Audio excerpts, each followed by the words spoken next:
जुड़े हैं। तो मैं वेट कर रहा था कि कुछ और लोग जुड़ जाएं तो हम क्लास को प्रारंभ करते हैं। चलिए, जितने भी लोग हैं। सर आज शादियां ज्यादा है ना, इसलिए कोई जुड़ नहीं रहा है। क्या है? शादी ज्यादा है सर आज। अच्छा अच्छा। इस वजह से।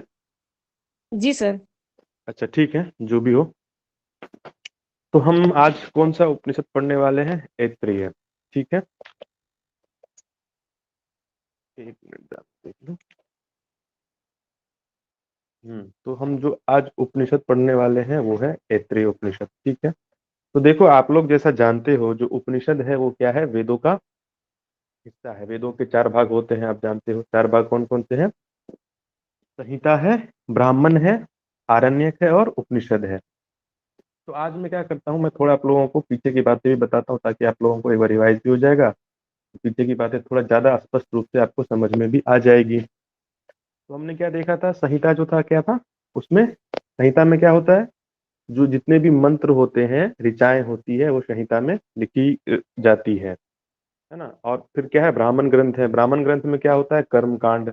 और ब्राह्मण ग्रंथ में कर्म कांड का मतलब क्या है कि आपकी जो मनोकामनाएं हैं उसको पूर्ण करने के लिए आप किस तरह के कर्म को करोगे तो आपकी मनोकामनाएं पूर्ण हो जाएगी। ठीक है, तो उसमें वो कर्म कांड है। तीसरा क्या है? आरण्यक। आरण्यक का मतलब क्या है? उपासना। जब कामनाओं की, इसमें क्या है? आरण्यक में जो वेद का तीसरा भाग है, इसमें हम कामनाओं के लिए काम नहीं करते, कामनाओं की पूर्ति के लिए नहीं। यहाँ पे क्या है? कामनाओं से निवृत्ति के लिए, कि हमने बहुत सारी कामनाओं को, इच्छाओं को करके देख लिया। अब हम चाहते हैं कि हमारे मन से इच्छाएं खत्म हो जाए, इच्छाओं से मुक्त हो जाऊं, अब कामना मेरे मन में ना रहे। तो इसके लिए हम उपासना करते हैं। तो उसकी विधि आरण्यक में, हम उन चीजों की चर्चा हम किसमें पढ़ते हैं? आरण्यक में हम पढ़ते हैं। ठीक है। और अंत में आता है उपनिषद। उपनिषद क्या है? जब सारी कामनाएं शांत हो गई, अब आपके मन में कोई भी इच्छा नहीं है, अब आप सिर्फ और सिर्फ अपने स्वरूप को जानना चाहते हो। आप ये जानना चाहते हो कि मेरा मूल स्वरूप क्या है, मैं कौन हूं, तब जा करके आप उपनिषद पढ़ने के लायक होते हो। जिस व्यक्ति के मन में इच्छाएं हैं, कामनाएं हैं, क्या होगा? वो उपनिषद की बातों को समझ ही नहीं पाएगा। क्यों नहीं समझ पाएगा? ऐसा इसलिए होता है कि मानो कि जब कोई किसान खेती करता है तो क्या करते हैं? खेती में सबसे पहले हम जमीन, भूमि तैयार करते हैं ना, हल चलाते हैं, उसमें जो घास पात होते हैं उसको हम बाहर निकालते हैं, और वो सब जब बाहर निकल जाता है तब बीज बोते हैं। अगर सीधे बीज बो दिया जाए तो क्या होगा? कुछ उसमें फायदा नहीं होगा, कुछ कोई भी बीज उसमें फसल नहीं लगेगी, बीज उत्पन्न नहीं होगा, है ना। तो उसी तरह हमारा मन है। हमारे मन में क्या होता है ना, अभी हमारे मन में बहुत सारी कामनाएं हैं, इन सारी चीज, ये सब सारे हमारे मन में है। उन कामनाओं को जब तक हम बाहर नहीं निकालेंगे, हमारी जो मन की भूमि है, जो खेत है, उस पे ज्ञान रूपी जो वृक्ष है वो अब तब तक नहीं लगेगा जब तक हम अपने मन की भूमि को तैयार नहीं करेंगे, उसमें हल नहीं चलाएंगे, उसमें जो घास पात लगते हैं उसको उखाड़ के बाहर नहीं फेंकेंगे। जब तक वो चीजें रहेंगी तो क्या होगा? ज्ञान रूपी बीज जो है हमारी मन की भूमि में नहीं गिर पाएगा और ज्ञान रूपी वृक्ष हमारे मन में उत्पन्न नहीं हो पाएगा।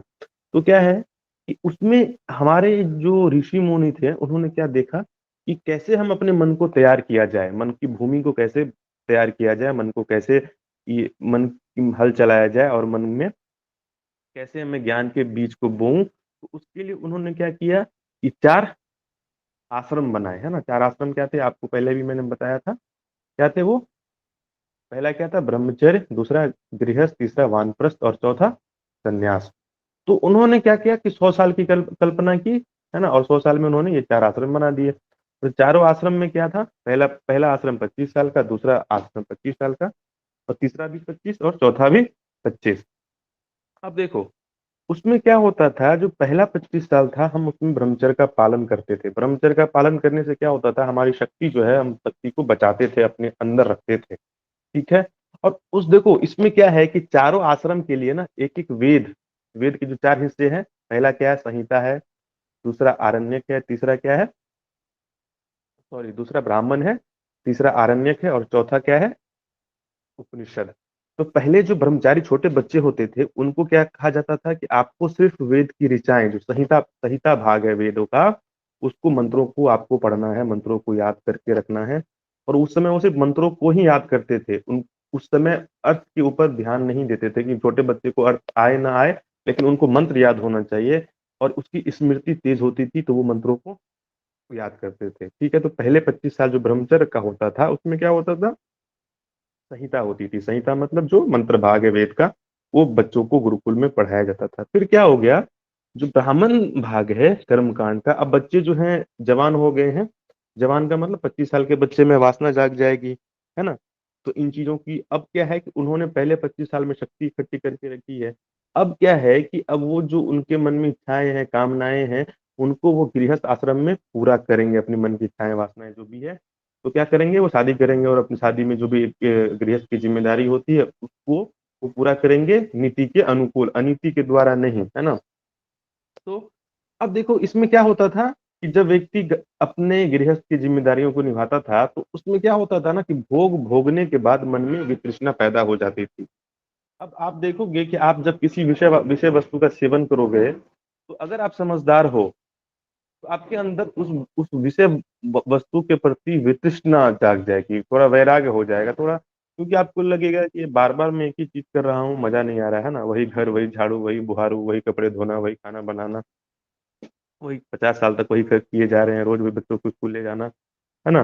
तो वो जो गृहस्थ की जिम्मेदारी है, आदमी ऊब जाता है ना, धीरे धीरे उसके मन में एक वितृष्णा का भाव आने लगता है कि वही रोज रोज कितना करते रहे। तो मन में जब वैराग आता है, मन में क्यों वैराग आया कि उसने भोगों को भोग के देख लिया, और भोगों को भोगते भोगते वो उसका मन ही उब गया, है ना, कि जहाँ घूमना था घूम लिए, जो खाना था खा लिए, है ना। तो फिर क्या हो गया, उसके मन में वैराग आ गया, और वैराग आने के बाद जो तीसरा है क्या है, अरण्य। अब कुछ और खोजना चाहता है वो, तो फिर कहाँ चला गया, जंगल, है ना। कि अब उसके मन में कोई कामनाएं वासनाएं नहीं रही, तो जंगल में जा करके वो साधना कर रहे हैं, और साधना करते करते क्या होता है, जब जंगल में गए हैं अरण्यक में, तो थोड़ी बहुत वासना जो रहती है वो उसमें बची है। जैसे मानो कि आप घी के डब्बे से घी निकाल दो, तो भी घी की जो गंध है उस घी के डब्बे में तो रहेगी। तो आदमी के मन में वासना तो चली गई है, लेकिन उस वासना की गंध जो है अभी भी मन के ऊपर पड़े है। तो अरण्यक में क्या करते थे, वहां जाके साधना करते थे, और वो जो बचे कुचे बीज हैं वो भी खत्म हो जाते थे। अब चौथी बारी आती थी सन्यास की। अब उसको पूर्ण वैराग हो गया है, अब वो सन्यास आएगा, तो अब सन्यास वाला समय है उपनिषद पढ़ने का। तो क्या होता है कि जब अब इस व्यक्ति का जो मन है, क्योंकि ये बाकी के जो 3 स्टेजेस हैं उसको पार करके, इन 3 स्टेजेस ने उसके मन की भूमि को तैयार कर दिया है। उसके मन के जो अभी मन में, बच्चे में वासना नहीं थी, जवानी में वासना जागी, उसने वासनाओं को भोगा, उसने ज्ञान प्राप्त किया, तो अब क्या है, अब उसके मन में स्वाभाविक ही वासनाओं के प्रति वितृष्णा जाग गई है, अनुभव से उसने जान लिया है। तो अब क्या होता है, अब इस क्षण में, इस संन्यास वाले इस चौथे स्टेज में जब किसी को ज्ञान की बातें बताई जाएगी, तो वो तुरंत समझ जाएगा, तुरंत ही उसको एकदम झटझट झटझट बातें समझ में आने लगेगी, क्योंकि उसका मन अभी तैयार है। आपने एक बात, आपको ये बात पता होगा, जब लकड़ी गीली होती है तो उसमें उसको जलाओ तो जल्दी नहीं जलता है, उसमें आग नहीं पकड़ेगा, है ना। तो ठीक उसी तरह जब लकड़ी सूखी हो तो क्या होता है, जैसे ही माचिस लगा और झट से वो लकड़ी जल जाती है। उसी तरह हमारा मन है। आप किसी ऐसे व्यक्ति को जो जिसका मन बहुत ज्यादा विषय वासनाओं की तरफ लगा हुआ है, उसको आप ब्रह्म ज्ञान देना चालू करोगे, तो क्या होगा कि वो उस ज्ञान को ग्रहणी धारण करने की क्षमता ही नहीं है उसमें, वो नहीं समझ पाएगा। उसको आप कितना भी समझाओगे, क्योंकि उसकी जो मन की भूमि ही तैयार नहीं है ना। पत्थर पे अगर बीज फेंकोगे तो कुछ उत्पन्न नहीं होगा, बीज ही बर्बाद हो जाएगा। तो इसीलिए क्या होता है कि जो उपनिषद या जो शास्त्रों का ज्ञान है, आप देखोगे बहुत कम लोग इसमें रुचि लेते हैं, क्योंकि उसका उसके मन में जो अभी विषय वासना रूपी जंगल और ये जब घास पात लगे हैं, उसको उन्होंने उखाड़ा नहीं है, मन की भूमि तैयार नहीं की है। तो जब मन की भूमि तैयार नहीं की है तो क्या होगा, क्या होगा उसमें, बीज उत्पन्न कुछ भी नहीं होंगे, है ना। तो ये सारी इस तरह की हमारे पहले जो थी वो परंपरा थी, इस तरह से हम ज्ञान को ग्रहण करते थे, है ना।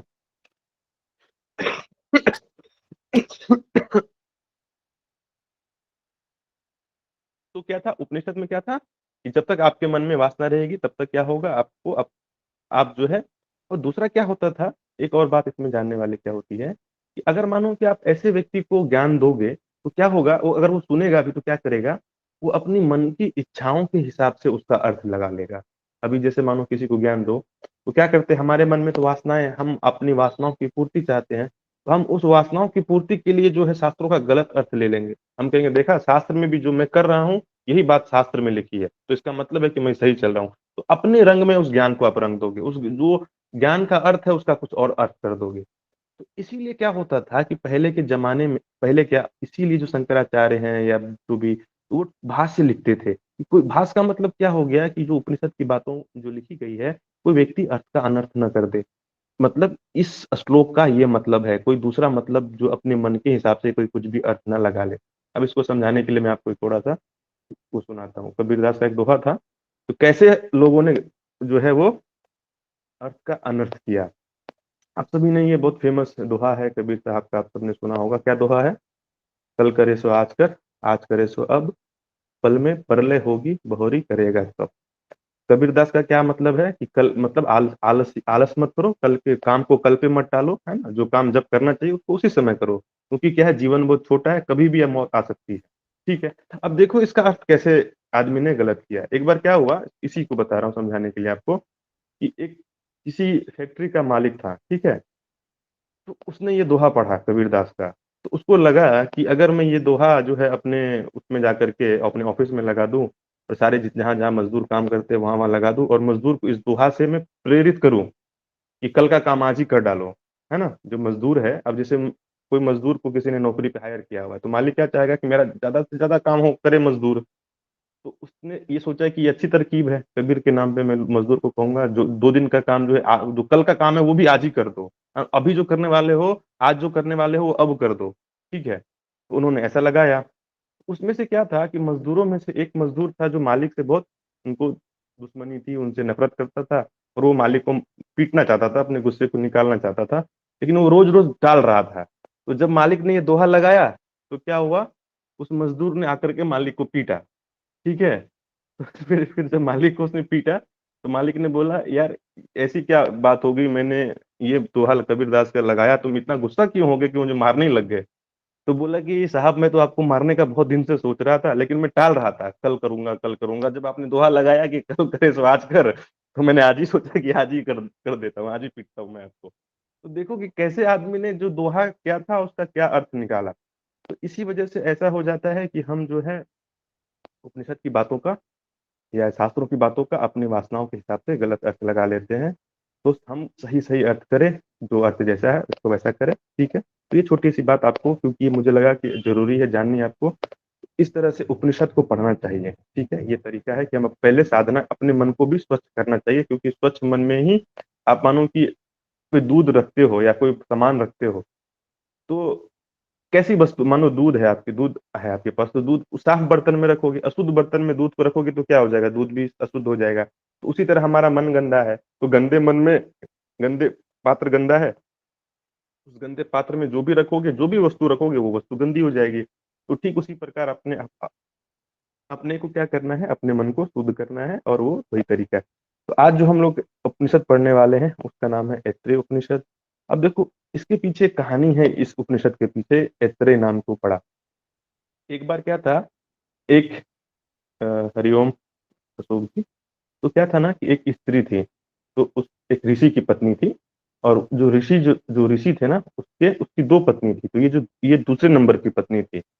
और जो ऋषि का जो लगाव था इस पत्नी की तरफ कम था, और इसका एक बेटा था जिसका नाम था महिदास। ठीक है।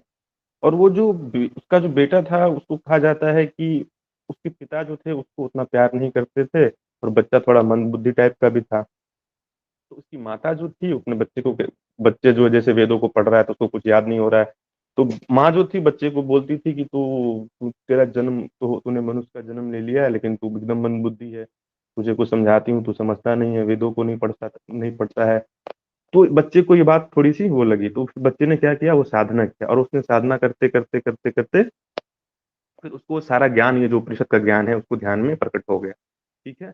और फिर उन्होंने इसकी जो है इसकी रचना की, ये ज्ञान उनको मिला। तो ये जो उनकी माता का नाम इतरा था, तो उसी इतरा के नाम पे इस बालक का नाम ऐत्रेय पड़ गया। और ये उपनिषद क्योंकि उसने लिखा था, उसका ओरिजिनल नाम महिदास था, लेकिन क्योंकि उसने लिखा था तो इसलिए इसका नाम, इस जो उपनिषद है इसका नाम क्या है, ऐत्रेय।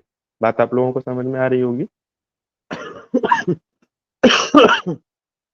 अब जो है ये जो उपनिषद है ये है ऋग्वेद का। ऋग्वेद के ऐत्रेय जो है ये उपनिषद है, ये ऋग्वेद के ऐत्रेय आरण्य में, ये दूसरे अरण्य के चौथे, पांचवें और छठे अध्याय को ऐत्रेय उपनिषद के नाम से कहा गया है। ठीक है। इसमें जो मंत्रों की संख्या है वो 33 है। ठीक है ना। और इसमें 3 अध्याय हैं, पहले अध्याय में 3 खंड है, दूसरे में 1-1 और तीसरे में, पहले में 3, दूसरे में 1, फिर तीसरे में 1, ठीक है। अब देखो इसमें जो 3 अध्याय हैं, आप इसमें क्या पढ़ोगे? पहले में क्या है?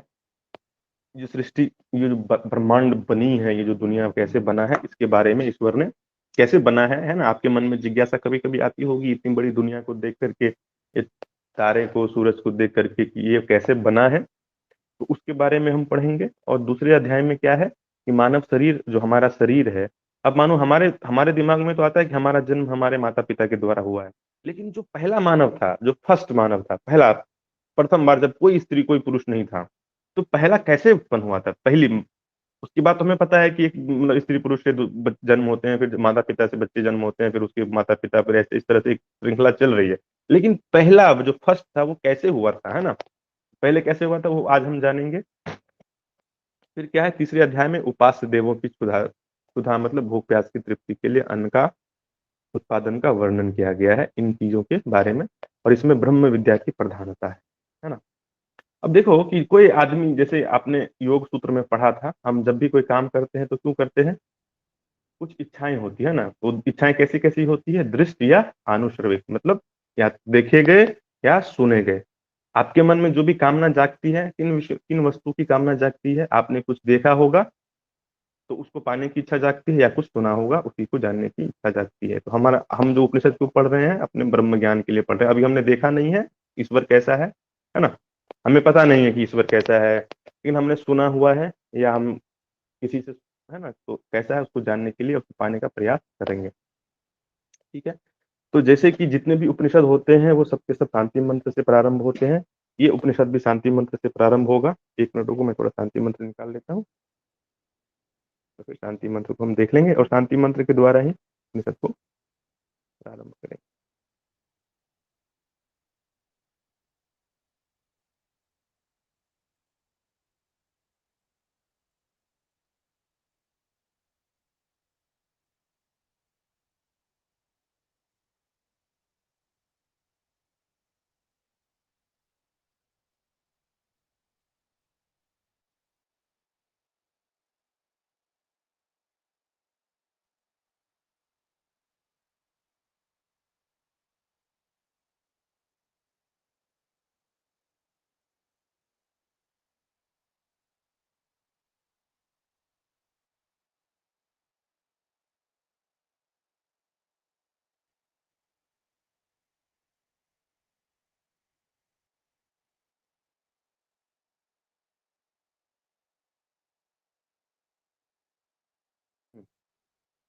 तो ये जो ऐत्रेय उपनिषद है, इसका शांति मंत्र हम एक बार पढ़ लेते हैं। आप सबके पास बुक है तो बुक में देखते जाइएगा, क्योंकि आज पीडीएफ शायद तो नहीं हो पा रहा है।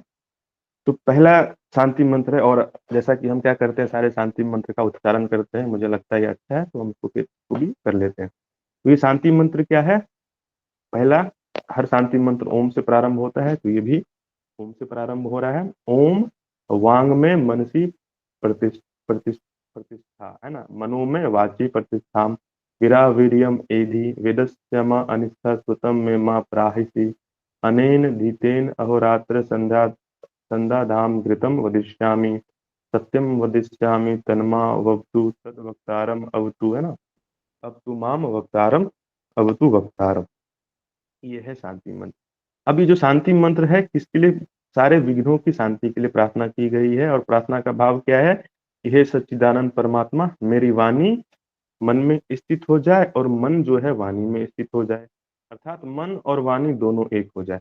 अब यहाँ तक हम समझने का प्रयास करते हैं। पहला उन्होंने क्या कहा कि मेरी वाणी जो है वो मन में स्थित हो जाए और मन जो है वाणी में स्थित हो जाए।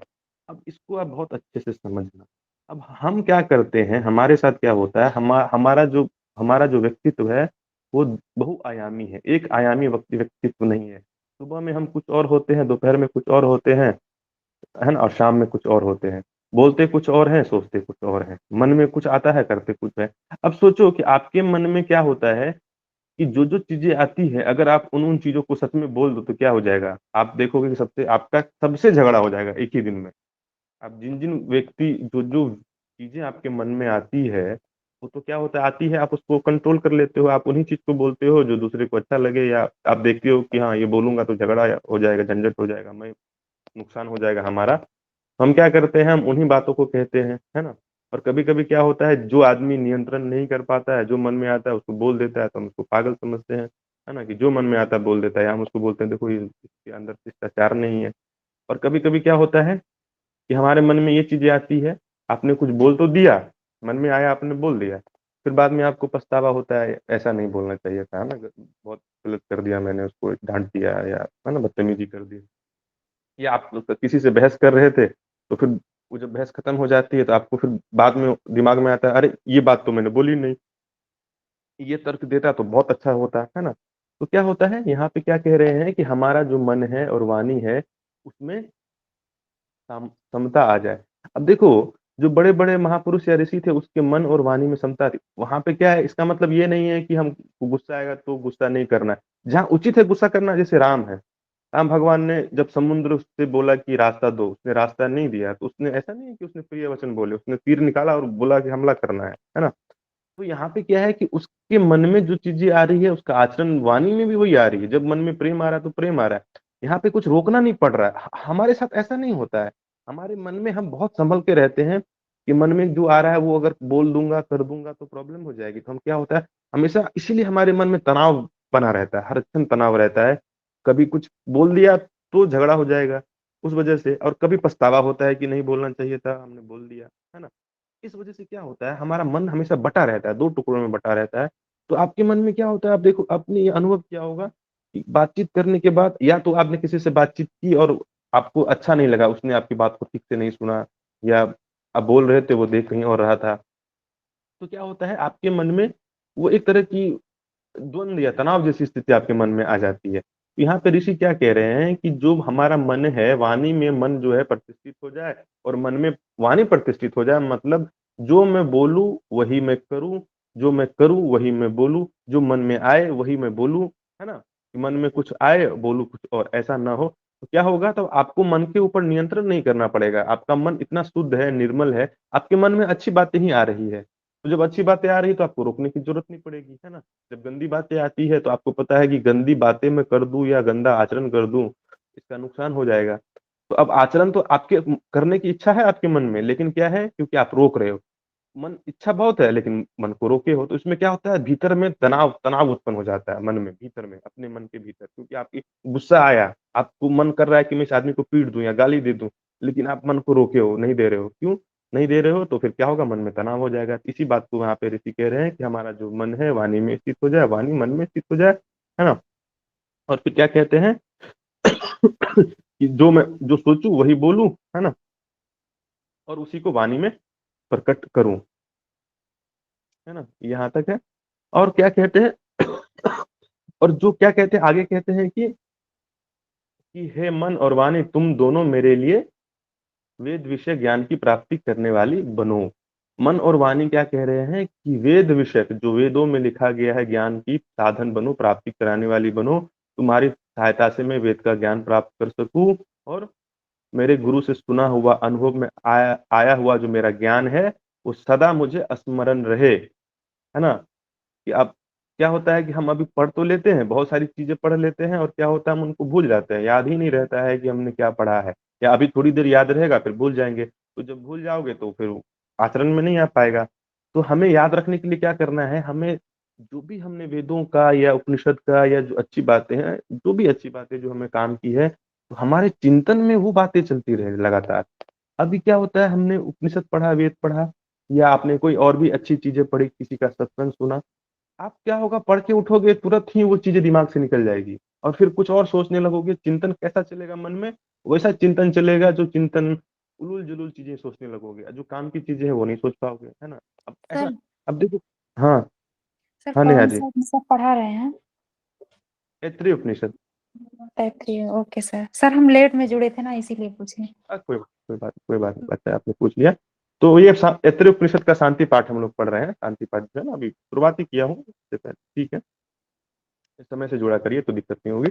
तो वही बता रहा हूँ मैं आपको कि क्या कह रहे हैं कि हम जो पढ़ें, जो भी गुरुओं से ज्ञान ग्रहण करें हम, वो हमें याद रहे, हम भूले ना। और याद कब रहेगा? जब हमारे मन में चिंतन चलेगा। अब देखो कि मन में क्यों ऐसा चिंतन नहीं चलता है? हम बार-बार प्रयास करने के बाद भी देखो चिंतन जो है ना बहुत इम्पोर्टेंट है। जो आप सोचोगे ना देखोगे धीरे-धीरे आप वैसे ही करने लगोगे। अब देखो कोई आदमी को पैसा के बारे में सोचने के लिए कोई नहीं कहता है, लेकिन आदमी है ना, कोई नहीं कहता है कि तुम पैसे के बारे में सोचो, धन के बारे में सोचो, लेकिन वो मन जो है दिन-रात उसके बारे में सोचता रहता है। सब कहते हैं कि इन चीज़ों से बचो, लेकिन मन उसी की तरफ जाता है, गलत चिंतन ही करता रहता है। तो और गलत चिंतन करता है तो गलत आचरण होने लग जाता है और गलत आचरण होता है तो उसके फिर कर्म फल के रूप में उसको दंड या पुरस्कार जैसा आचरण करता है वैसा उसको मिलता है। तो यहाँ पे वही चीज़ कह रहे हैं कि हम चिंतन भी उसी एक क्षण भी व्यर्थ ना हो और अपनी वाणी जो है और उसका जो गुरु से हमने पठन-पाठन किया है निरंतर उसका चिंतन करता रहूँ और क्या है अपनी वाणी से सदा ऐसे ही शब्दों का उच्चारण करूँ, कैसे शब्दों का? जो सत्य हो, है ना? जिसमें कोई दोष ना हो, जो कुछ कहूँगा, है ना? क्योंकि चिंतन जब जो करोगे वही आप बोलोगे, वही प्रार्थना वो कर रहा है कि मैं ऐसे ही वाणी को बोलूँ जो सत्य हो, है ना? अब देखो सत्य जो है वो 2 प्रकार के सत्य होते हैं। एक सत्य होता है इसको एक को ऋत बोलते हैं, एक को सत्य बोलते हैं। ऋत का क्या मतलब होता है? ऐसा सत्य जो कभी ना बदले, वो हमेशा के लिए वैसा रहेगा। और एक सत्य क्या होता है? जो बदल सकता है। जैसे अभी हम और आप जीवित हैं, तो इस क्षण के लिए ये सच्चाई है कि हम और आप ज़िंदा हैं। लेकिन एक समय आएगा जब हम और आप इस संसार से चले जाएँगे, तो उस समय ये जो हमारा हमारा आपका रहना है ये सत्य नहीं होगा, खत्म मतलब जब तक हम ज़िंदा हैं तो हम ज़िंदा हैं, ये जीवित है तब तक ये सत्य है। जैसे अभी अभी रात है, तो जब तक रात्रि है तब तक ये बात सत्य है। अब रात्रि बीत जाएगी फिर दिन हो जाएगा तो ये सत्य बदल गया। लेकिन क्या है कुछ सत्य ऐसे होते हैं जो कभी नहीं बदलते हैं, वो कौन-सा सत्य है? जैसे कि जिस इंसान के मन में अहंकार होगा, वो आदमी दुखी होगा, इसको कोई नहीं बदल सकता है, ये सत्य है। आपके मन में गुस्सा आएगा, वासना जागेगी, आप दुखी हो जाओगे, ये कोई नहीं कह सकता है। आपके मन में भय पैदा होगा, जैसे ही भय पैदा होगा आप भय पैदा होगा तो क्या आप दुखी हो जाओगे, आपके मन में जैसे ही भय उत्पन्न होगा शरीर काँपेगा, दर्द तो ये सत्य है, ये आज से 5000 साल पहले भी सत्य था। जब कोई आदमी के मन में भय होता था, तो आदमी को डर लगता था, तनाव होता था और ये आज के लाख साल बाद भी अगर कोई व्यक्ति मन में डर जागेगा तो जैसा हमें फ़ील हो रहा है उसको वैसा ही होगा फ़ील, है ना? तो ये क्या है, ये कभी नहीं बदल सकता है। उसी तरह कोई व्यक्ति अपने मन को शुद्ध कर ले, सारे ये जो विषय वासना है, भय है, क्रोध है, क्लेश है, इससे दूर कर ले तो वो मुक्त हो जाएगा। इन सभी दुःखों से मुक्त हो जाएगा। ये बात जो है आज से 5000 साल पहले भी सत्य थी, वर्तमान में भी सत्य है, आने वाले भविष्य के अनंत साल के बाद भी ये चीज़ सत्य रहेगी। ठीक है? बात समझ में आपको आ गई? तो यहाँ पे वही प्रार्थना कर रहे हैं ऋषि कि जो है हमारी वाणी जो है मन में प्रतिष्ठित हो जाए, मन जो है वाणी में प्रतिष्ठित हो जाए और मैं जो भी विद्या अध्ययन करूँ, उसी का चिंतन मनन करूँ और उसी को बोलूँ, जो बोलूँ वो सत्य बोलूँ। इसी को मैंने अभी आपको बताया और सत्य जो है वो 2 प्रकार के होते हैं और किसी से कोई छल नहीं करूँगा, है ना? ये चीज़ें और परमात्मा जो है परम ब्रह्म से ये प्रार्थना कर रहे हैं कि वो हमारी रक्षा करे, है ना? और मेरे आचार्य की रक्षा करे। तो ये जो है और जो तीनों तापों से जो दुःख होती है ना, आदि दैविक, आदि भौतिक और आध्यात्मिक, उन तीनों दुखों से हमें मुक्ति मिले, ऐसा उन्होंने प्रार्थना करके उसको बताया भगवान को प्रार्थना करते हैं भगवान से, परब्रह्म से। तो इन चीज़ों की हमने पहला शांति पाठ हमने देखा। अब देखो ये उपनिषद में 33 मंत्र हैं और आपके सिलेबस में जो चीज़ें हैं हम उसको उसी पे फ़ोकस करते हुए चीज़ों को पढ़ेंगे। तो पहला हमने आपको क्या बताया कि यहाँ पे इसमें किसकी चर्चा की गई है? सृष्टि की उत्पत्ति की चर्चा की गई है। तो सृष्टि में क्या होता है कि पहले जो है भगवान जो थे, भगवान का मतलब यहाँ पे जब मैं भगवान शब्द का उच्चारण करूँ क्योंकि हम लोग अपने आम जीवन में भगवान, भगवान बोलते हैं। तो भगवान का मतलब यहाँ पे कोई हनुमान जी या राम जी नहीं है, भगवान का मतलब परब्रह्म है। देखो, ये आपको बात समझनी पड़ेगी क्योंकि जो सृष्टि जो उत्पन्न हुई है, तो सृष्टि उत्पन्न होने के बाद राम जी, हनुमान जी या जो भी देवी-देवता वो पैदा हुए हैं। तो ये जो जिस जिस ब्रह्म की हम बात कर रहे हैं, ये सृष्टि के पहले थे। राम जी जो थे या हनुमान जी जो थे या और भी कृष्ण थे, वो क्या है ये सृष्टि के प्रारंभ के बाद उनकी उत्पत्ति हुई है। तो ऐसा कोई भी व्यक्ति जिसकी उत्पत्ति सृष्टि के बाद हुई है वो परब्रह्म नहीं है। हो सकता है वो भगवान के अंश हो, अवतार हो। मेरी बात समझना आप, मैं ऐसा नहीं कह रहा हूँ कि राम भगवान को भगवान का दर्जा ना दें, उनकी पूजा पाठ ना करें। वो जो है वो क्या है कि वो जिस परब्रह्म की बात यहाँ इस उपनिषद में हो रही है वो परब्रह्म जो है ये सब जो जितने भी राम हैं या कृष्ण हैं या बुद्ध हैं, ये सब उनके अवतार के रूप में आए हैं। ये सृष्टि की उत्पत्ति के बाद आए हैं, और सृष्टि की उत्पत्ति के पहले ये थे, है ना, परब्रह्म। बात समझ में आ रही है ना आप लोगों को? कंफ्यूजन तो नहीं हो रहा है? तो उसके बाद क्या हुआ, जो परब्रह्म थे वो उनके उनको ये सृष्टि के निर्माण की बात सोची उन्होंने, तो फिर उन्होंने सृष्टि की रचना प्रारंभ की। तो कैसे कैसे प्रारंभ की, तो वो मैं आपको बताता हूँ। तो उसने पहले क्या बनाया, आम्ब, दूसरा मरीचि, तीसरा मर, और चौथा जल। अब आम्ब जो है लोकों की स्थापना की, मतलब पहले उसने लोकों की सृष्टि की, उसने क्या किया, लोको बनाए। पहले आम्ब बनाया, ये क्या है, स्वर्ग लोक और उससे ऊपर के लोक। स्वर्ग से ऊपर के लोक, स्वर्ग से ऊपर क्या क्या ब्रह्मलोक है और ये सब सारी चीजें हैं, वो आम्ब है। दूसरा क्या है, मरीची लोक। मरीची के अंतर्गत क्या आता है, मरीची के अंतर्गत आता है क्या, देखो अंतरिक्ष लोक है, पृथ्वी लोक है ना, आपा पाताल लोक है ना, लोकों की रचना की। और लोकों के पश्चात लोकपाल की रचना की, अर्थात विराट पुरुष ब्रह्म की रचना की। जब लोक उसने बनाए, पहले क्या बनाया, आम्ब लोक बनाया, फिर मरीची लोक बनाया, और फिर मर बनाया। मर मतलब मृत्यु लोक, पृथ्वी लोक, है ना, जहाँ मर का मतलब मृत्यु होता है, पृथ्वी लोक को हम मरते हैं, मृत्यु। और जल जो है वो पृथ्वी से नीचे आप कहते हैं जिसको, या कहीं कहीं पर उसको पाताल लोक भी, पाताल लोक भी शायद कहते हैं, जो पृथ्वी के नीचे है। ठीक है, तो इन सब की रचना की, है ना, ब्रह्मा, इंद्र, प्रजापति, ये समस्त देवता, पंचमहाभूत, छोटे छोटे बीज रूपी समस्त प्राणी, अंडज, जरायु, स्वेदज, है ना, उद्भिज तथा घोड़े, गाय, हाथी, मनुष्य, और जो कुछ भी ये जगत है चलने फिरने वाला, ये सब कुछ ही ब्रह्मांड है। ठीक है, अब चलो आगे देखते हैं इसकी कैसे कैसे करते हैं। जैसे ही देखो, आम्बलोक में क्या बताया, स्वर्ग से ऊपर, है ना, और मरीचि में क्या बताया, अंतरिक्ष है। अंतरिक्ष में जो सूर्य है, चांद है, जितने भी तारे हैं, ग्रह है, नक्षत्र है, ये सब आएंगे मरीचि लोक में। मर में क्या हो जाएगा, पृथ्वी लोक हो जाएगा, और जल में क्या है, पृथ्वी के नीचे। ठीक है, यहाँ तक आप लोगों को बात समझ में आई? तो क्या कि सर्वप्रथम परमात्मा ने ब्रह्मांड की रचना की, फिर जल आदि से सूक्ष्म भूतों की हिरणमय ब्रह्मा की रचना की। पहले क्या बताया, इन सब लोकों की रचना की, जो हमने चार लोक अभी आपको बताए। और फिर क्या कि ब्रह्मा, ब्रह्म को कौन है, ब्रह्मा जी, आपने सुना होगा ना, ब्रह्मा विष्णु महेश, है ना, ब्रह्मा सृष्टि का निर्माण करता जो चलाते हैं, ब्रह्मा है ना, वो ब्रह्मा की बात है। हाँ, तो ब्रह्मा की कैसे उत्पत्ति की वो बता रहे हैं, है ना, कि शरीर के अंगों में अंडे से उनका उत्पन्न हुआ। तो क्या था, पहले अंडा आपने देखा है ना, मुर्गी का अंडा कैसा होता है, तो अंडे की भांति अंडा फूटा, तो उससे क्या हुआ, मुख का छिद्र निकला।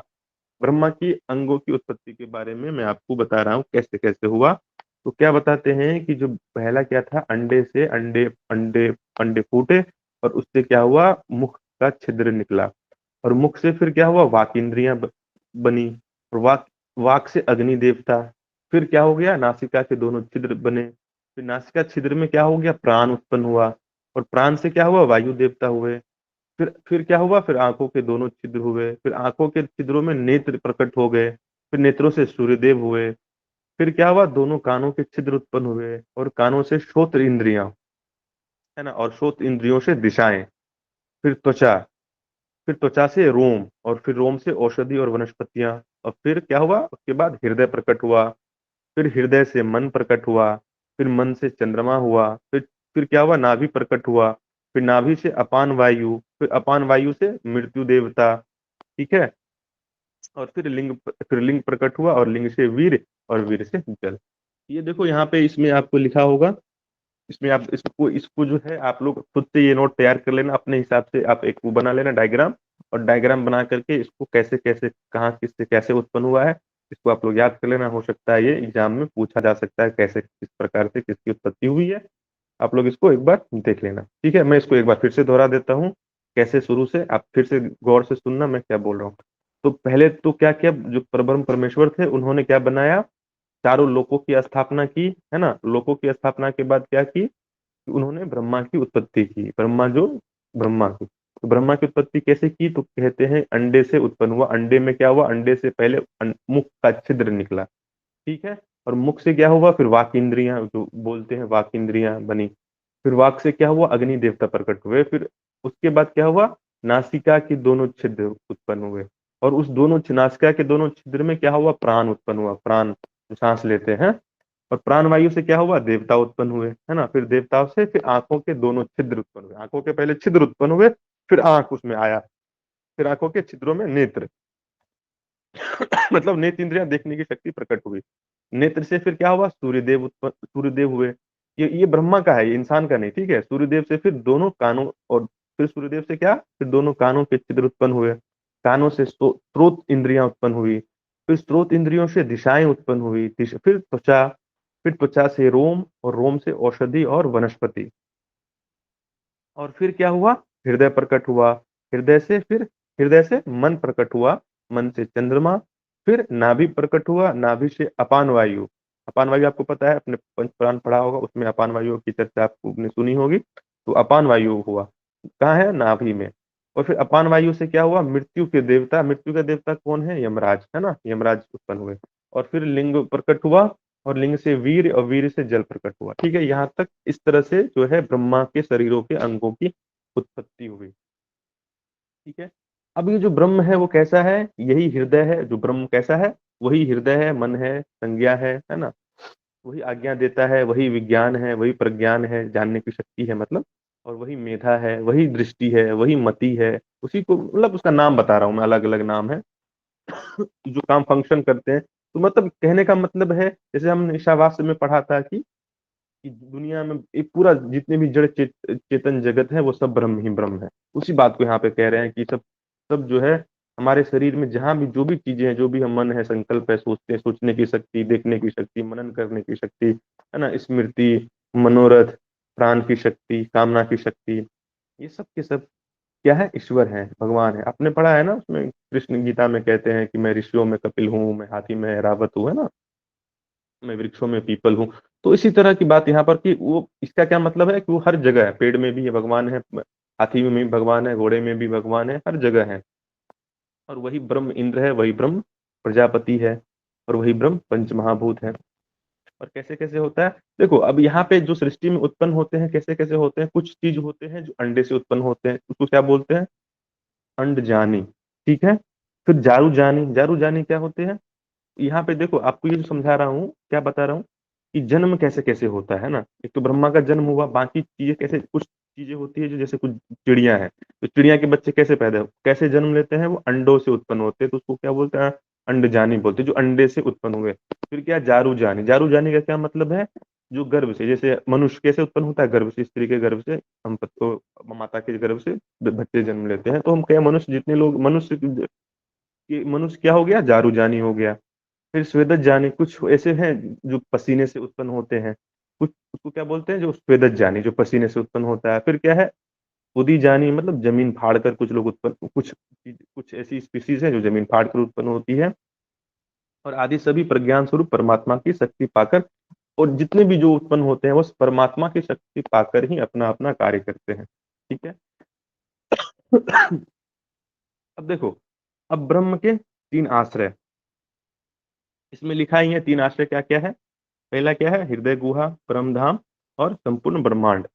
ये कल कठोर उपनिषद में भी हमने पढ़ा था कि ब्रह्म कहाँ निवास करता है, यमराज उस बता रहा था आपको, नचिकेता वाला, याद होगा शायद आप लोगों को। तो क्या बताया था, जो अंगुष्ठ प्रमाण कहाँ पर है, वो हृदय गुहा में जो है परमात्मा का निवास है। ठीक है।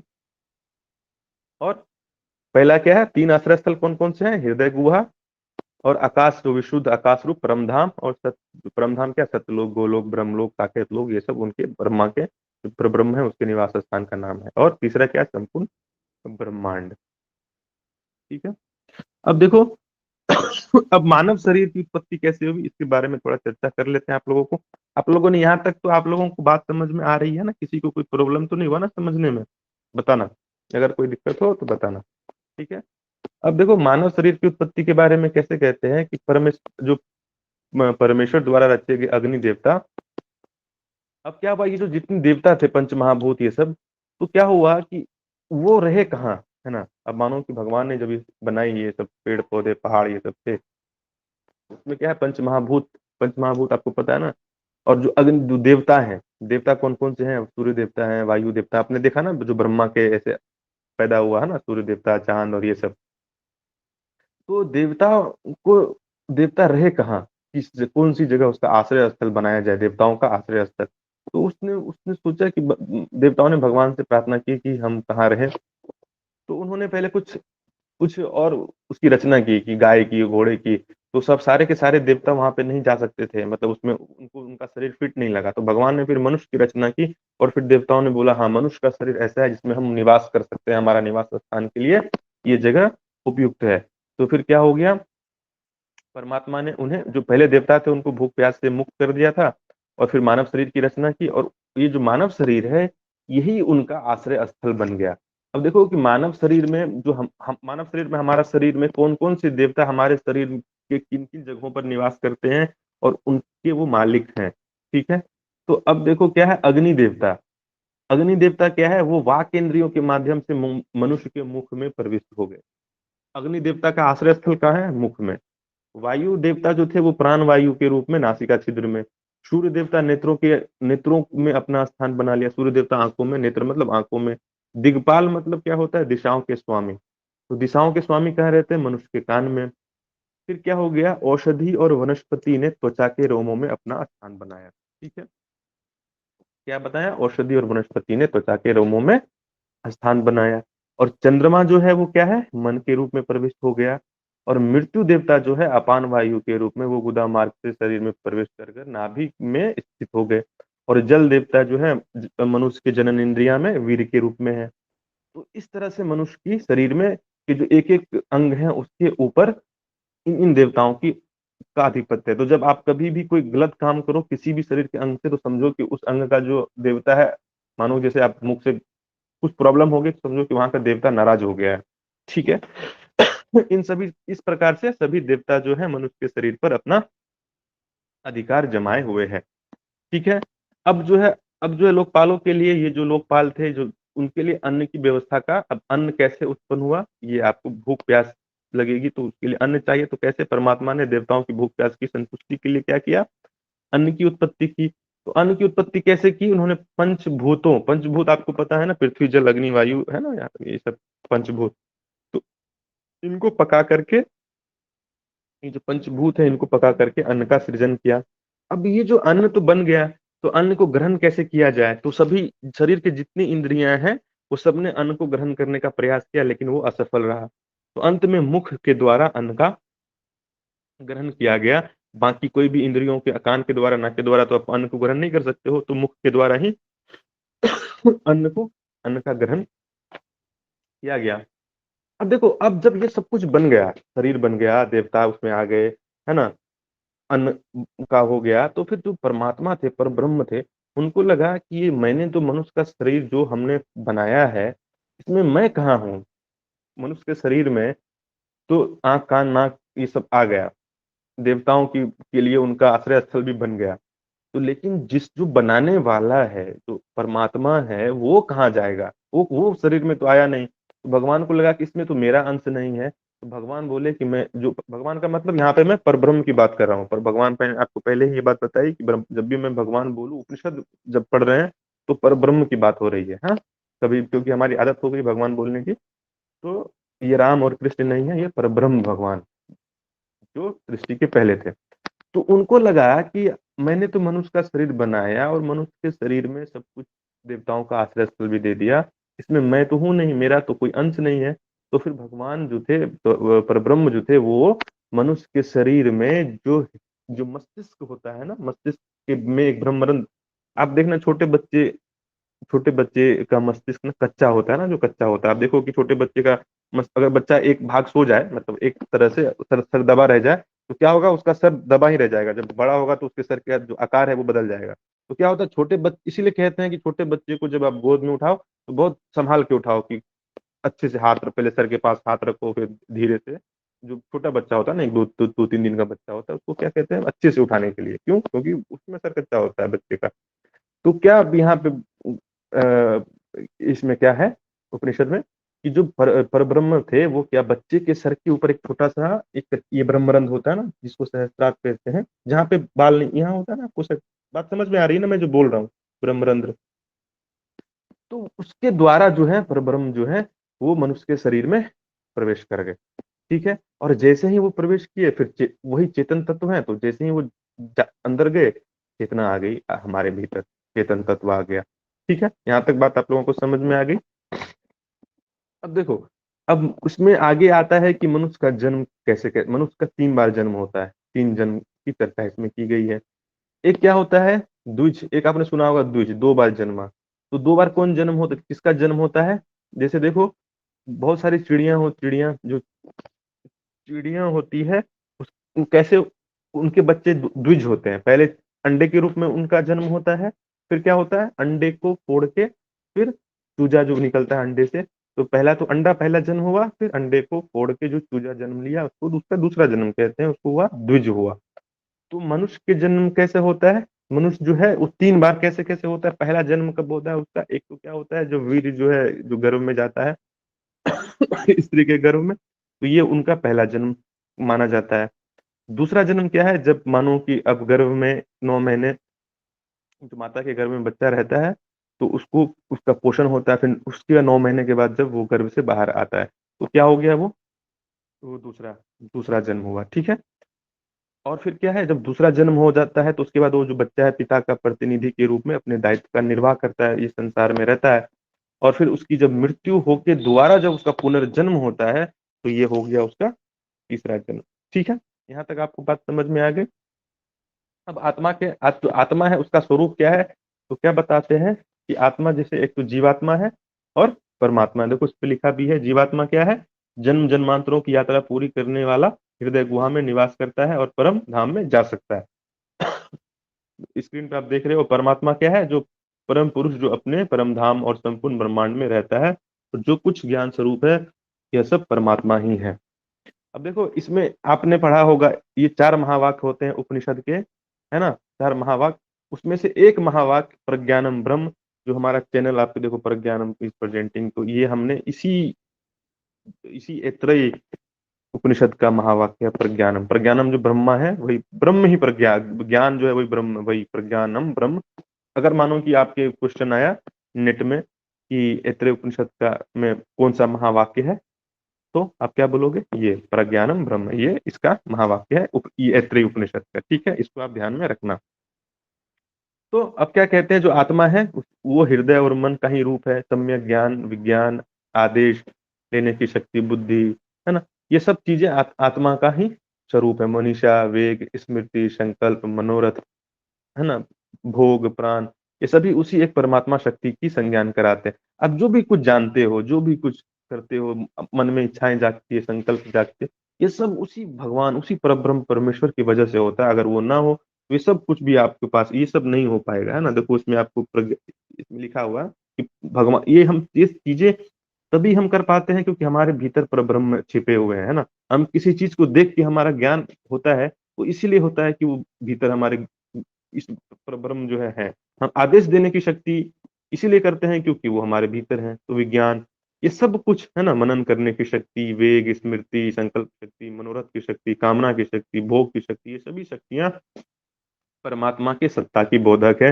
ये सब हमें उस परब्रह्म का होने का एहसास दिलाती है। मानो जब हवा आपको छूती है, आप देखते तो नहीं हो हवा को, लेकिन जैसे टच होता है आपको लगता है कि हाँ कुछ है जो मुझे छू रहा है, टच हो रहा है ना। हवा, हवा को नहीं देखते लेकिन उसको महसूस करते हैं। तो यही इसमें कह रहे हैं कि ये सारी चीजें हमें उस ईश्वर के, उस परब्रह्म के होने का एहसास दिलाती है कि अगर वो है तभी हम ये सब चीजें कर पा रही। उन्हीं की शक्ति से हम चीजों को देखते हैं, हमारे मन में इच्छा उत्पन्न होती है, हमारे मन में संकल्प उत्पन्न होती है, हमारे मन में धारणा शक्ति आती है, कामना जागती है। ये सब उन्हीं परब्रह्म परमेश्वर की कृपा से हो रहा है, वो है तभी हो रहा है। तो ये बोध करवा रहा है उस भगवान का, है ना। कुछ लोग नास्तिक होते हैं, नहीं मानते हैं, तो लेकिन उसके भीतर भी ये सारी चीजें होती है। तो ये उपनिषद यही चीज कह रहा है। अब देखो यही वही ब्रह्म है, वही इंद्र है, वही प्रजापति है। समस्त ब्रह्मांड का प्रज्ञान नेत्र और प्रज्ञान में समाहित है ना। उस प्रज्ञान में ही समस्त लोक स्थित है और वही प्रज्ञा ही ब्रह्म है। तो इसको जान जो लेता है, इन बातों को जो आदमी जान लेता है, ब्रह्म का स्वरूप को जान लेता है कि यही इंद्र प्रजापति है ना, पंचमहाभूत, समस्त जड़ चेतन, समस्त लोक, सब कुछ उसी के आश्रित है। और जो व्यक्ति इसको जान लेता है वो अमरत्व को प्राप्त कर लेता है, वो भगवान का स्वरूप हो जाता है। ठीक है, तो ये उपनिषद में आपको इतना ही जानना था। इतनी बातों की चर्चा हमें करनी थी, हमने इतनी बातों की चर्चा की आपके साथ। उम्मीद करता हूँ कि आपको बातें समझ में आई होगी, और अगर समझ में नहीं आई है तो आप बेशक मुझसे सवाल कर सकते हैं। गुरुजी ये कौन सा उपनिषद पढ़ा रहे थे? हम लेट से थोड़ा जुड़े। ऐत्रेय। थोड़ा हम्म गुरुजी हम्म, भेज दीजिएगा PDF पे। हाँ ये देखो चल रहा है। प्रज्ञानम ब्रह्म, देखो उसमें ना प्रज्ञा ही ब्रह्म है, तो ज्ञान निर्मल ज्ञान जगत के। देखो ये सूत्र मैंने जितने भी महावाक्य आपने पढ़े होंगे इससे पहले कि तत्वमसि श्वेत केतु अहम ब्रह्मास्मि, है ना। 4 महावाक्य हैं, एक प्रज्ञानम ब्रह्म है और एक मंडूक्य उपनिषद का मैं भूल रहा हूँ, वो है। तो देखो ये जो उपनिषद है इसमें थोड़ा और चर्चा कर देता हूँ आप लोगों के लिए। यहाँ पे देखो प्रज्ञा, आप सब ने आपने शब्द सुना है, प्रज्ञा का क्या मतलब होता है? विवेक, बुद्धि, है ना, बुद्धि। अब देखो एक बार मैंने एक गुरु जी से पूछा था, तो उन्होंने मुझे बहुत अच्छी बात बताई थी, मुझे ये आपको बताता हूँ। तो किसी ने, एक लड़का था, उसने पूछा मतलब हम मैं किसी आश्रम में था, तो वहां पे एक गुरु थे, तो उनसे किसी ने पूछा कि गांजा पीना या शराब पीना ये सही है या गलत है। तो उसने बहुत अच्छा उत्तर दिया था। उसने, गुरुजी ने कहा था कि देखो मनुष्य में ना जो चेतना है वो ईश्वर का रूप है। चेतना मतलब जो कॉन्शसनेस है, अवेयरनेस है, होश है। अब ये जो होश है, ये चेतना है, चीजों को देख के ज्ञान करने की क्षमता, किसी चीज को देख करके सही गलत की पहचान करने की क्षमता, ये सिर्फ मनुष्य में है। ये जानवर में, मतलब जानवरों में भी है लेकिन उसमें बहुत सीमित मात्रा में। जैसे गाय है, गाय में है कि वो घास, वही घास खाएगी जो उसको चाहिए, मतलब चाहिए। तो गाय जो है, गाय के सामने घास रख दो, मांस रख दो, तो गाय जो है सिर्फ घास खाएगी। तो लेकिन गाय में उतनी, या बाकी जो जीव जंतु है उसमें लेकिन उतनी बुद्धि नहीं है, उतनी होश नहीं है। वो भगवान की, गाय जो है भगवान की प्रार्थना नहीं कर सकता है, गाय जो है भगवान के मंत्र नहीं गा सकता है, गाय को पता ही नहीं है कि कोई भगवान भी है ऊपर, या पर ब्रह्म भी है। ये सब चीजें मनुष्य कर सकता है। वो क्यों कर सकता है? क्योंकि मनुष्य चेतन स्वरूप है। और जब हम शराब पीते हैं या नशा करते हैं या कुछ गांजा पी लेते हैं, तो हमारी चेतना हमसे नीचे गिर, हम मनुष्य से नीचे गिर के तल से नीचे जानवर हो जाते हैं हम। क्यों? क्योंकि हमने अपनी चेतना को ही खो दिया। चेतन ही, जब जिस मनुष्य में चेतन चेतन शक्ति, मनुष्य इसीलिए मनुष्य है, उसमें उसकी विशेषता यही है कि उसमें चेतन शक्ति है, वो ज्ञान कर सकता है। और हमने शराब पी करके या गांजा पी करके अपनी चेतना का हमने ह्रास कर दिया। तो यहाँ पे ये प्रज्ञानम ब्रह्म, कि ज्ञान ही ब्रह्म है।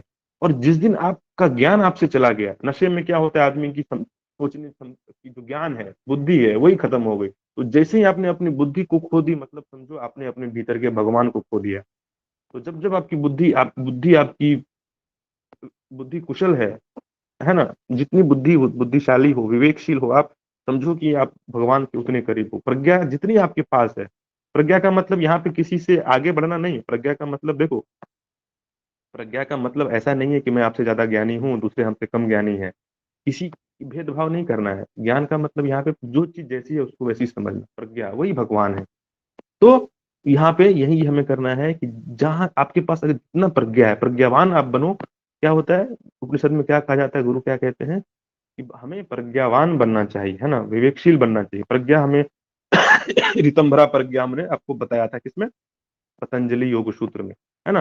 तो देखो वही चीजें उपनिषद में भी आ रही है ना, कि क्या परमात्मा क्या देता है जब खुश होता है। हमने आपको क्या बताया था पतंजलि में, कि जब भगवान आपसे, परमात्मा, आप साधना करते करते जब आप अपने मन को शुद्ध करोगे, तो परमात्मा आपको प्रसाद के रूप में क्या देगा? ऋतंभरा प्रज्ञा देगा। मतलब प्रज्ञा ही भगवान है। वही सूत्र यहाँ पर है कि प्रज्ञानम ब्रह्म है। तो आपके पास जब विवेक आएगा, नित्य का अनित्य का, है ना, जड़ का चेतन का, आपका स्वरूप का, कि आप कौन हो, यही ब्रह्म, वही ज्ञान ही ब्रह्म है। तो ये सूत्र है, ठीक है। तो आप लोग इसको ध्यान रखना कि प्रज्ञा ही ब्रह्म है। तो अब प्रज्ञावान बनने का प्रयास हम सभी करेंगे ताकि ब्रह्म के और करीब हो जाए, है ना। देखो उपनिषद में हम क्यों पढ़ रहे हैं? उपनिषद, उपनिषद का अर्थ आपको मैंने क्या बताया था? तो गुरु के समीप बैठ करके कुछ सीखना। अब यहाँ पे इसलिए मैं आपको थोड़ा चर्चा कर रहा हूँ कि जो हमारा, अब देखो इसमें क्या देखा हमने, शरीर को देखा, मन को देखा, ब्रह्म को देखा, सृष्टि की उत्पत्ति को देखी। तो देखो उपनिषद में क्या समीपता है, गुरु के समीप बैठ के ज्ञान ग्रहण करना है। तो गुरु असली में कौन है? प्रज्ञा कौन है? ब्रह्म है, भगवान ब्रह्म, जो हमारे असली गुरु, जो हमारे भीतर ही छिपा है। यहाँ पे यही जो महावाक्य मैं बोल रहा हूँ, प्रज्ञानम ब्रह्म। तो प्रज्ञानम में क्या है? हृदय गुहा में बैठा हुआ वो परमात्मा हमारे भीतर ही है। असली गुरु वही है, वही ज्ञान को देता है, वही बोध कराने की क्षमता देता है। तो उपनिषद इसी चीज को कहता है कि अभी क्या है, हम अपने शरीर को, आपके सबसे नजदीक चीज कौन है? आपका शरीर। ठीक है, आपको सुनना थोड़ा। आपके सबसे करीब कौन है? आपका शरीर। आपके शरीर से भी ज्यादा आपके करीब कौन है? आपकी इंद्रियां। इंद्रियां मतलब आंख कान नाक। इंद्रियों से भी ज्यादा करीब आपका कौन है? मन। है ना? आँख का नाक से भी ज़्यादा मन आपको भीतर दिखता है मन। आपको लगता है आँख का नाक से भी ज़्यादा करीब मेरे मन है। पति-पत्नी तो दूर की बात हो गई। मन क्या है माँ-बाप बहुत दूर हो गए। मन उससे भी ज़्यादा आपके करीब है। मन से भी ज़्यादा करीब है आपकी बुद्धि, क्योंकि मन वैसे ही करता है जैसी आपकी बुद्धि होती है। मन उसी चीज़ों के पीछे भागता है जैसी आपकी बुद्धि होती है। बुद्धि और भी आपके नज़दीक है और बुद्धि से भी ज़्यादा नज़दीक कौन है? आपका अहंकार। और उस अहंकार से भी ज़्यादा नज़दीक है कौन? आपकी आत्मा। समझ में आया आपको? उससे भी ज़्यादा नज़दीक है आत्मा। वही आत्मा, उसी को हमें जानना है। वो सबसे नज़दीक है और जो सबसे ज़्यादा नज़दीक है हम उसी को नहीं जानते हैं, बाकी चीज़ों को हम जानते हैं। उपनिषद में यही समीप है, हमारा गुरु हमारे इतना समीप है कि हम उसकी दृष्टि ही नहीं हमारी जाती है उसकी तरफ। ठीक है? मुझे लगता है बात आप लोगों को समझ में आ रही होगी। तो उपनिषद बहुत ही इंटरेस्टिंग है। आप लोग सब बहुत मन से, लगन से इसको पढ़िए और जैसा कि इसमें ऋषि प्रार्थना कर रहा था, क्या प्रार्थना किया था कि जो हम पढ़े वो भूले ना, स्मरण रहे। तो मैं भी ऐसी प्रार्थना आप लोगों के लिए करता हूँ कि हम जो भी पढ़े उसको हम याद रखें, हम भूले ना, क्योंकि ये ज्ञान हमें जीवन भर काम आएगा।